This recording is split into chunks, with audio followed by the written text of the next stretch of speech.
Hello, everybody, and thanks for taking the time to watch this short PowerPoint on working with risk.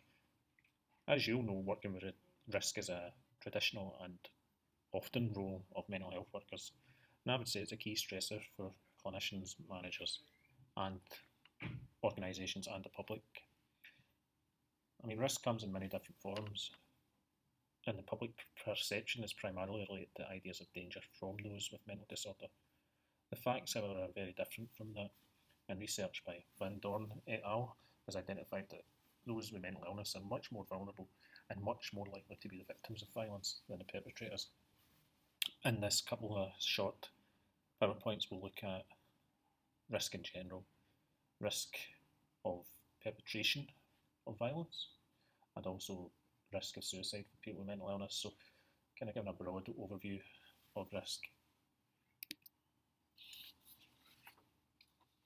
Unfortunately, the media don't really like to let facts get in the way of a good story, and the exaggerated risk of violence from those with mental illness is shockingly reported over and over again.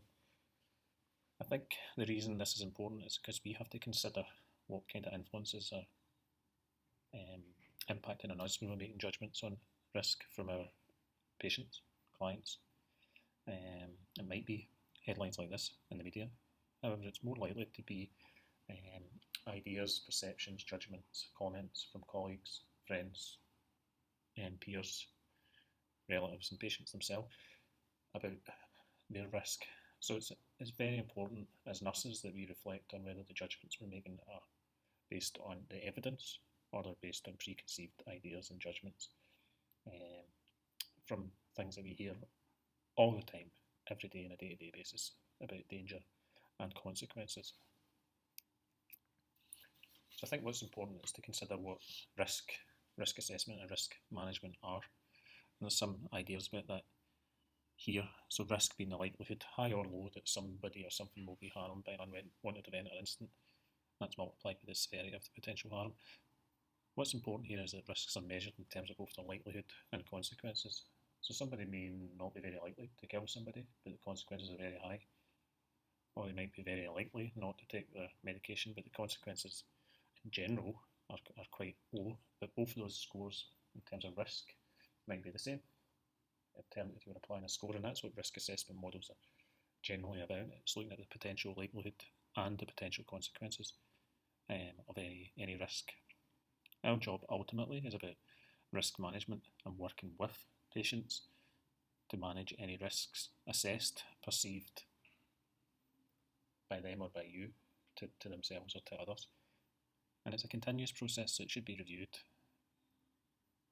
with the ultimate aim of kind of reducing risk to both the organisations and the individuals.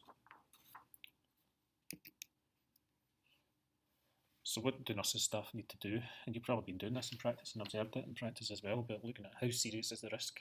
Is it a specific or general risk? Is it immediate? How volatile? And what specific treatment or plan do you need to put in place? And we'll have a wee look at that just as we go through some of the other material, and I'll provide some risk assessment tools on GCU Learn as well for you to look through. Also in class we'll go through the process of making a judgment based on scenarios so that you get a chance to practice that in class with some feedback from your lecturer. I think risk assessment and management tools can be seen as something that's protective for staff, but most good risk assessment tools are based on both likelihood consequences, but also quite a proportion of clinical judgment as well. And of course that's where the responsibility comes for you to be up to date, to be aware of your patient's needs and be in tune with what the actual consequences of decision making are for you as a professional in practice. I mean, the good points of risk assessment management tools are they're consistent, structured, they've been used in healthcare settings. Theoretically, they should be based on research and they are part of an overall clinical assessment. But a tool ultimately can't tell you whether the risk is real or not. It's only one part of an overall view of risk. It's got to be combined with other judgments and clinical judgments you make from knowing your patient and the relationship that you have with them. Training and investment are also needed for risk assessment tools.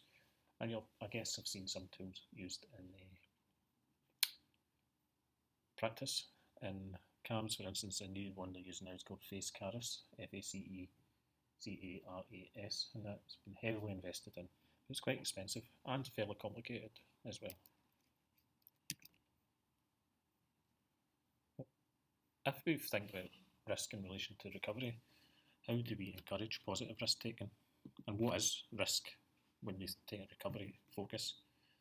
Because risk can be about somebody's well-being, whether they're going to be exploited, whether they're at harm. It can also be about the harm they